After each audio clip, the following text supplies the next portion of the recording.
Hello friends, स्वागत है आपका फ्लेवर्स ऑफ राधाज किचन में। तो आज हम बनाएंगे आलू के पापड़ और ये बहुत ही अच्छे लगते हैं और साथ ही साथ आप इनको 1 साल तक रखकर स्टोर कर सकते हैं। 1 साल तक इनको अच्छे से एंजॉय कर सकते हैं। अगर आपके घर में धूप नहीं भी आती है तो भी आप इनको आराम से बिना धूप के पंखे की हवा में भी सुखा सकते हैं। तो देर ना करते हुए रेसिपी को स्टार्ट करते हैं।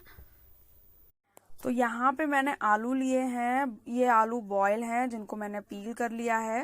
तो नॉर्मली आपको चिप्स बनाने के लिए बड़े साइज के आलू चाहिए होते हैं, लेकिन पापड़ बनाने के लिए आप किसी भी साइज का आलू ले सकते हैं। जिस तरह से आप आलू बॉयल करते हैं नॉर्मल, वही वैसे ही आपको आलू बॉयल करना है। टाइट नहीं होना चाहिए और बहुत ज़्यादा सॉफ्ट भी नहीं होना चाहिए, मतलब नॉर्मल आलू बॉयल किया हुआ है ये, जिसको मैंने पील कर लिया है बॉयल करने के बाद। तो ये सारे आलू करीब होंगे 3 kg यानी कि 3 किलो। तो इन आलू को हमने अच्छे से छील लिया है। अभी ये थोड़े ठंडे भी हो गए हैं और आगे का प्रोसेस में मेरी मम्मा करेंगी। तो चलिए स्टार्ट करते हैं पापड़ बनाना। तो नॉर्मली आप इन पापड़ को 2 तरीके से बना सकते हैं। तो यहाँ पे आलू को मैश कर लिया है। आप चाहें तो सिंपली आलू को कद्दूकस कर लीजिए और या फिर इस तरह से मैश कर लीजिए। इसमें एक स्टेप और बढ़ जाएगा बट टेस्ट बहुत अच्छा आएगा। तो ये आलू को मैश कर लिया है हल्का सा और इसमें डालेंगे हम नमक। तो ये व्रत वाला हम नमक डाल रहे हैं इसमें। तो यहाँ पे हम व्रत वाले पापड़ बना रहे हैं, इसीलिए हम व्रत वाला नमक डालेंगे। सॉल्ट टू टेस्ट, तो बस हल्का सा टेस्ट से हल्का सा इसको लाइट रखना है आपको सॉल्ट को। प्लस व्रत में हम काली मिर्च खा लेते हैं तो हम इसमें ब्लैक पेपर भी डाल देंगे पिसी हुई। और साथ में अगर आप जीरा खा लेते हैं तो थोड़ा सा जीरा भी ऐड कर दीजिएगा। अगर आप बिना व्रत का बना रहे हैं तो इसमें लाल मिर्च, नमक और जीरा ये पड़ेगा। यहाँ पे हमने लाल मिर्च नहीं डाली है क्योंकि व्रत में लाल मिर्च नहीं खाते हैं हम लोग। और अब इन सारी चीजों को हम मिक्स कर देंगे और ये देखिए हमने मिक्स कर लिया है इसको। यानी कि मैश किए हुए आलू हम रख देंगे सिल के ऊपर जिसमें कि हमने मसाले मिक्स किए थे। और इस तरह से इसको बटने से आप इस तरह से पीस लीजिए। बहुत ही जल्दी ये पिस जाते हैं और बहुत ज़्यादा टाइम नहीं लगता, ये देखिए।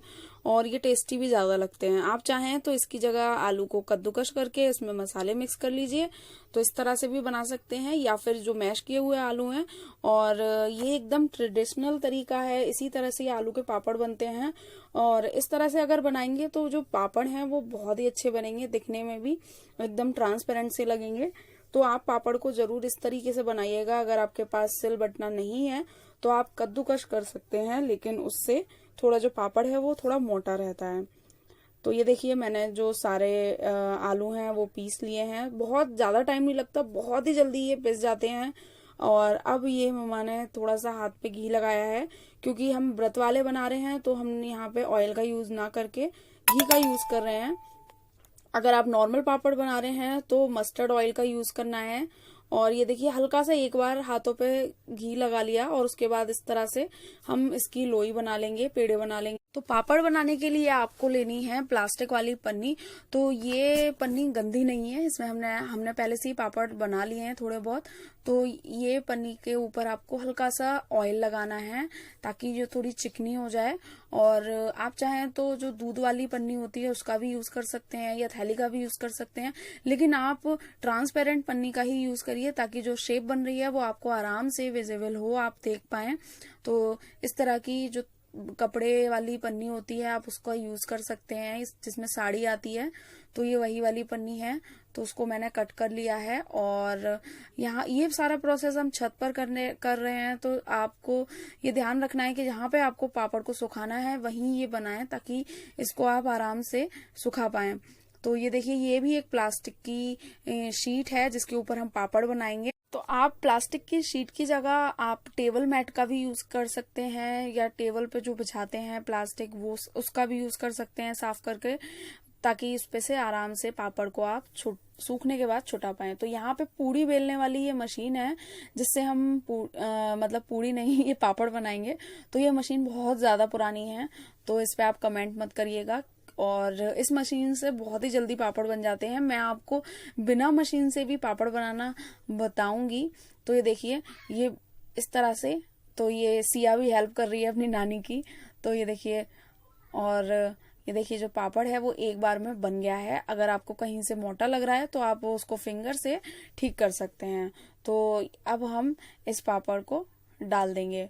तो इस पापड़ को डालने के लिए आपको क्या करना है कि जो ऊपर वाली पन्नी है उसको हटाना है इस तरह से, और इसके बाद इसको उल्टा करके इस जो प्लास्टिक है, प्लास्टिक वाली जो मैट है इसके ऊपर हम डाल देंगे और इस तरह से हल्का सा प्रेस करेंगे और ये देखिए पापड़ ये आराम से छुट जाएगा। तो इसी तरह से हम बाकी के भी पापड़ बना लेंगे। तो ये देखिए पहले आपको पन्नी रखनी है, अगर आपको ऑयल, अगर ऐसा लग रहा है पापड़ चिपक जाएगा तो थोड़ा सा ऑयल का हाथ एक बार लगा लीजिए उस पर, और बार बार आप बहुत ज्यादा ऑयल मत लगाइएगा क्योंकि जब पापड़ सूख जाएंगे और टाइम हो जाएगा तो उसमें स्मेल आने लगती है। तो आप कम से कम ऑयल का यूज करिएगा। तो ये देखिए एक बार ही प्रेस करने पर ये आराम से पापड़ बन गया है। और मोस्टली सभी घरों में शायद ये पूड़ी वाली मशीन होती ही है, और अगर आपके पास नहीं है तो आप जो रोटी बेलने वाला चकला होता है उससे भी ये पापड़ आराम से बना सकते हैं। तो बेसिकली जैसा ये पूड़ी बेलने वाली मशीन कर रही है उसी तरह से आपको चकले से एक चकले से दूसरे चकले के ऊपर प्रेस करना होगा। तो वो भी मैं आपको बता दूंगी कि किस तरह से करना है। और ये देखिए आराम से, अगर आपको लग रहा है पापड़ खराब हो गया तो पन्नी को दोबारा रखिए और हैंड अपनी फिंगर से इसको ठीक कर दीजिए। तो ये इसी तरह से एक और पापड़ बना रही हैं मम्मा। तो रेसिपी आपको अच्छी लगे तो जरूर लाइक करिएगा। इस पापड़ को आप 1 साल तक रखकर आराम से खा सकते हैं, जब भी व्रत हो या बिना व्रत में भी इसको आराम से एंजॉय कर सकते हैं। आप चाहें तो इसमें करी लीव्स, करी पत्ता जो होता है वो कट करके डाल सकते हैं, धनिया पत्ती कट करके डाल सकते हैं, जो भी आपको मसाले अच्छे लगते हैं वो डाल सकते हैं। बट ये पापड़ आप भून कर, तल कर, किसी भी तरह से एंजॉय करिएगा, बहुत ज्यादा टेस्टी लगते हैं। तो आपको मैं दूसरी वाली तरीका बता देती हूँ कि किस तरीके से हम बनाएंगे वो पापड़। दूसरे तरीके से मैं बताती हूँ कि पापड़ कैसे बनाना है। तो सिंपली एक प्लेन सरफेस पर मैंने ये पन्नी रखी है मम्मी ने, और इसमें ये लोई यानी कि पेड़ा रखकर ऊपर से एक पन्नी रखकर और ये प्लेट से इस तरह से प्रेस करते हुए हम इस पापड़ को बनाएंगे। अगर आपके पास चकला है तो, अगर पत्थर का चकला है तो बहुत ही आराम से बन जाएगा। एक बार प्रेस करेंगे तो उसी में ही ये भारीपन की वजह से ये आराम से पापड़ बन जाएगा, और बाद में आप इसको फिंगर से ठीक कर लीजिए। पापड़ को बहुत ज्यादा मोटा और बहुत ज्यादा पतला नहीं बनाना है। तो ये देखिए ये पापड़ भी बन गया है। इसी तरह से हमने सारे पापड़ बना लिए हैं आलू के ये, और अब हम इन्हें सुखाएंगे। और आप चाहें तो इसको धूप के बिना भी फैन में सुखा सकते हैं। अगर आपके यहाँ धूप नहीं आती है तो सिंपली आप इसको फैन में डाल दीजिए, तो ये एक रात में थोड़े ड्राई हो जाएंगे। उसके बाद आप एक बार जरूर इसको धूप दिखा दीजिएगा ताकि इसकी सेल्फ लाइफ है बढ़ जाए। आप दोनों में से किसी भी तरह से पापड़ ये बना सकते हैं, या तो आप इसको कद्दूकस करके उसमें मसाले मिक्स करके बना लीजिए, या फिर आप सिंपली जैसे मैंने बनाए हैं वैसे भी बना सकते हैं। और पापड़ आप मशीन के बगैर भी बना सकते हैं, चकले या प्लेट की हेल्प से। तो आप जरूर ट्राई करिएगा इस रेसिपी को। अब मैं दिखाती हूँ सूखने के बाद कैसे हो गए हैं। तो ये पापड़ अच्छे से ड्राई हो गए हैं, और आप इसको रख सकते हैं पॉलिथीन की पन्नी में, थैली में पैक करके, या फिर एयर टाइट कंटेनर में, ताकि इनको हवा ना लगे। और आप इसको 1 साल तक रखकर एंजॉय कर सकते हैं। बहुत ज्यादा टेस्टी लगते हैं ये पापड़। तो मैं आपको बता देती हूँ कि किस तरह से हम इस पापड़ को एंजॉय कर सकते हैं। तो यहाँ पे मैंने फ्लेम को हाई रखा है, और पापड़ को हम जल्दी जल्दी इस तरह से पलट पलट कर, जगह चेंज कर अच्छे से भून लेंगे। और बीच बीच में मैं फ्लेम को स्लो कर देती हूँ ताकि जो पापड़ है वो जले नहीं, क्योंकि ये पापड़ बहुत जल्दी जल जाता है। और आप देख सकते हैं जो हमारा पापड़ है वो 30 to 40 सेकेंड्स में अच्छे से ये देखिए भुन गया है। इस तरह से भी आप बिना तले, बिना ऑयल के इस पापड़ को एंजॉय कर सकते हैं। और सेकंड तरीका मैं आपको बताती हूँ माइक्रोवेव करके। तो आप इस पापड़ को माइक्रोवेव भी कर सकते हैं, जैसे कि दाल के पापड़ को आप माइक्रोवेव करके भूनते हैं उसी तरह से बिल्कुल। तो यहाँ मैंने 30 सेकंड के लिए ये माइक्रोवेव में पापड़ को रख दिया था, और ये देख सकते हैं हमारा पापड़ भुन गया है, बट थोड़ी सी जगह कहीं कहीं ये रह गया है।